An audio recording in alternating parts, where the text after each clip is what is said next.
Welcome to Primary Care Today on ReachMD. I'm your host, Dr. Brian McDonough, and with me today is Torpey White. He's the director of the Governance, Risk, and Compliance Services Group, specializes in IT audits.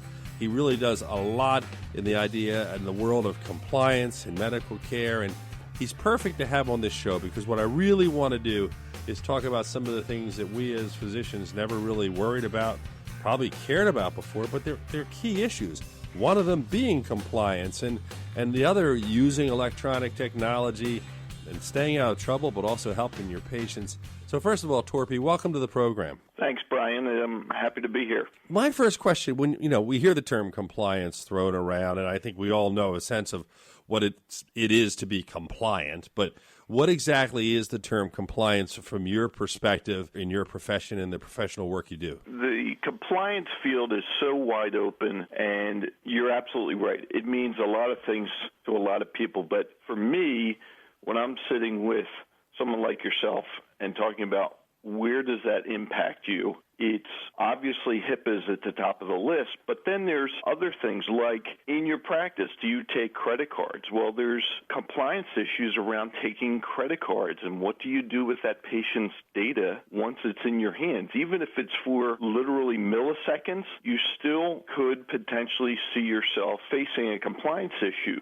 when you take that data from your patient. The other is there are issues with regard to, do you work with hospital groups? Do you work with other physicians? How do they handle your patient data once it's out of your hands? And are they using the same diligence as you would, treating that patient, both the clinical side as well as the patient data side? So there's many facets to it. Really, what I like to do is make sure people are aware of the fact that they can't operate blindly in their normal everyday life. They have to be a little bit eyes wide open with regard to compliance issues that could currently affect them or maybe affect them 6 months, a year, or 2 years down the road. And when you're dealing with physicians and you're advising them, what advice do you give? I mean, it's obviously you can't educate somebody in your entire world of business. What are the key points you give? So the key points are use some common sense. Guard your customer data as if it's going to end up in somebody's hands that you don't want it to. So don't email patient data to somebody unless you know it's going through some kind of secure mechanism. Encrypt your laptops, encrypt your mobile devices so that if one of them were lost, stolen, fallen in the wrong hands, whoever gets it can't try and manipulate it to get that data. It also is your get-out-of-jail-free card in most cases with regard to HIPAA compliance. And finally, talk to your patient. Find out what they're worried about, because sometimes the patient will share with you their concerns about their personal data that you may not have thought of. So when you're doing that, I think I like what you said about how it is said to get out of jail free. If you're at least making the attempt, doing everything you possibly can, that's a big start, so that maybe if you work in a hospital system and they have devices where everything is more or less locked down or everything is encrypted, there's that layer of protection, so you're not just texting things on your cell phones. Absolutely. That's another great example of a lot of physicians, for expediency's sake, will have their assistants log into an account for one of the patient records at a hospital group they work with. It's not an advisable practice from my perspective. I understand from a practical perspective it makes life easier, but it can really open up a can of worms for the physician much further down the road, and it's just not a really good practice to get in the habit of doing. One of the things we talk about is security in the general public, and let's face it, when we see things, I see reports almost every day where some department store has lost people's records, some bank has lost records, something has been corrupted, thousands of people, hundreds of thousands. I mean, you just see the numbers, but there's something about healthcare information, your own personal information, that losing it would be a major problem, and there's a frustration, and yet you see, well, if these guys can't get it right, how can healthcare get right, especially when we look at, let's face it, some of the EMR systems we're using aren't the best to begin with. Yes. You're absolutely right. And that's why you go back to the common sense aspect, because you can't control everything. And there are a lot of EMR systems that are antiquated. They're being updated. They're in the process of being updated. So how do you protect yourself? And it's changing your password, guarding your password for whatever applications you're using in your everyday practice, and treat them as carefully as you would your patient data, because that's the gateway for somebody to get to your patient data. And as a patient of a doctor, I would hope that you would take those reasonable measures. When you're printing something out, I realize a lot of times it's much easier to look at something in hard copy because you can scan it quickly, or you're taking it with you somewhere else.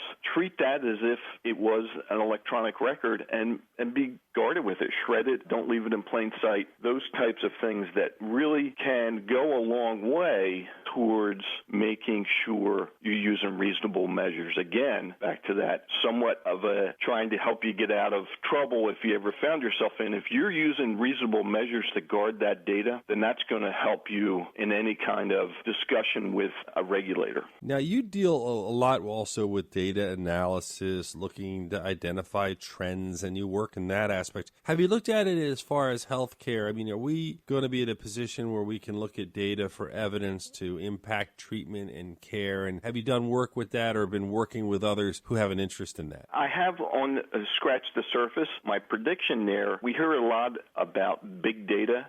And big data primarily has applied to large corporations that, particularly in the retail space or maybe in the automotive space or the oil and gas space, where the transaction volume is voluminous. Well, healthcare is headed that same way. And big data or little data is going to help us predict a lot of trends with regard to where patients are headed.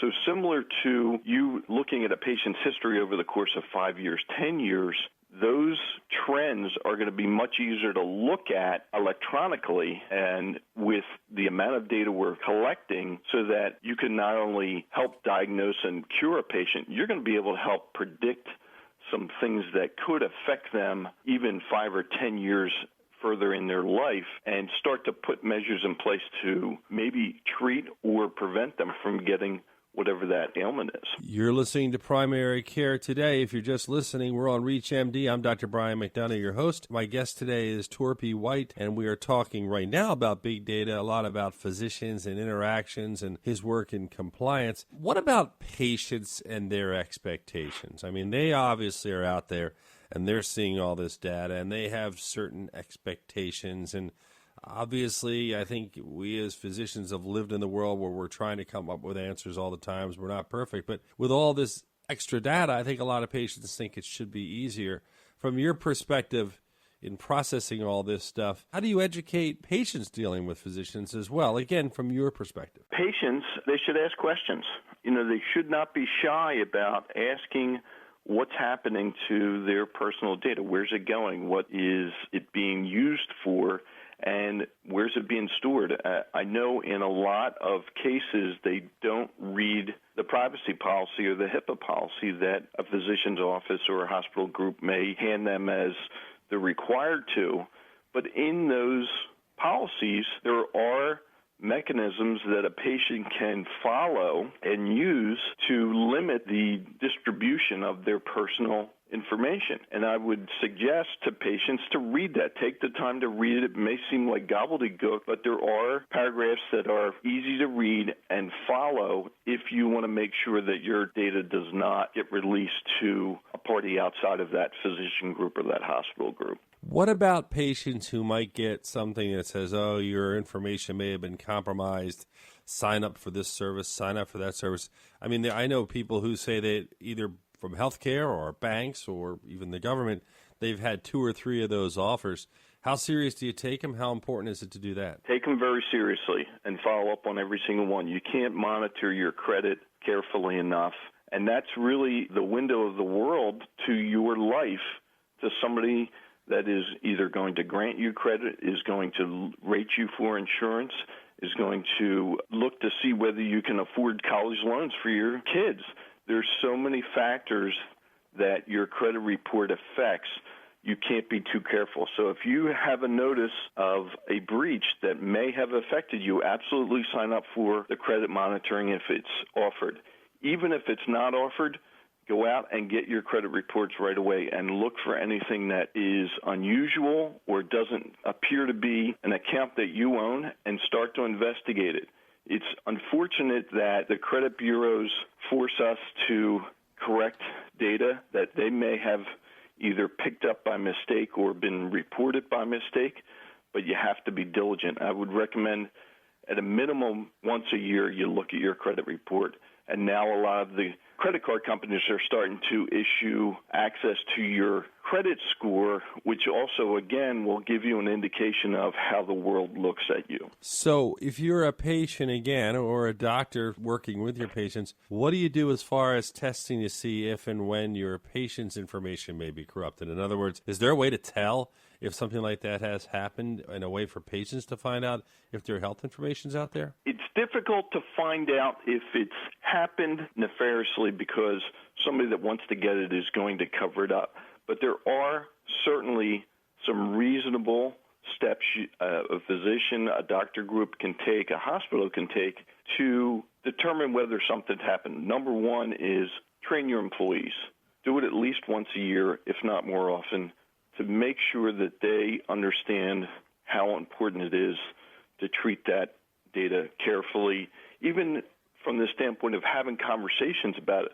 A lot of hospitals, and I'm glad to see it, have signs. An example is in their elevators saying, please don't discuss patient data or their histories while you're in an open space. Those types of things go a long way. Periodically, you may want to call in a outside agency to come in and really start to look at your IT systems.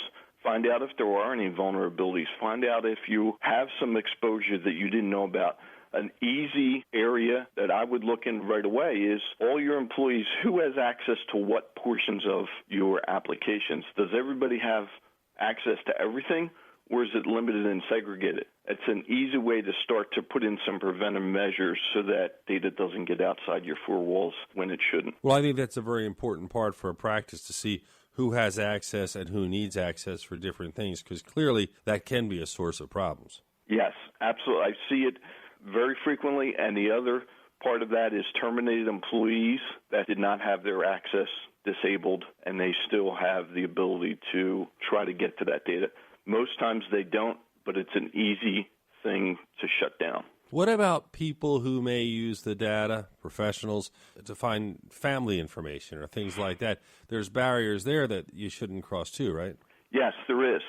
And that's where it really gets sticky, because you have a family member, and as the physician, you think they have the patient's best interest at heart, but you don't really know. And that's where a healthcare power of attorney, a living will, an acknowledgement from the patient is going to go a long way. Now, if you have a patient that is not able to communicate for whatever reason, then you really need to be careful with what you access. It's frustrating for the family, but it's a good protection mechanism for the patient. We only have about a minute left in the program. I wanted to ask you, are there topics we didn't bring up, something that you thought was important going along the same lines of what we're talking with compliance, healthcare, and those issues? I think you're going to see a lot of changes in the healthcare industry over the next 5 years or so, and those changes some are going to be very subtle, some are going to be pretty tremendous.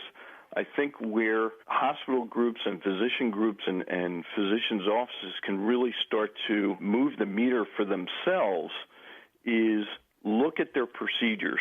What is the procedure that a patient has to go through from the time they walk in until they leave? Is it user-friendly? Does it make the patient feel at ease? Do they have to do the same thing 3 or 4 times, either give somebody their data or get their vital signs taken more than once? Those things sometimes can be disruptive to a patient and make them uncomfortable. So it's wise to just step back and look at what you do from a different lens, and that might help with making both yourself in your practice, but also for your patients, make it a much smoother transition. Well, Torpey White, I want to thank you for joining us on Primary Care today. It's really been our pleasure to have an opportunity to chat with you and talk about some of these issues that we don't think about a lot, but boy, they really are critical. Absolutely, and I really enjoyed talking to you and your audience, and I thank you for having me on the program. This is Dr. Brian McDonough. If you missed any of this discussion, please visit reachmd.com/primary care today to download the podcast and learn more on the series. Thanks again for listening.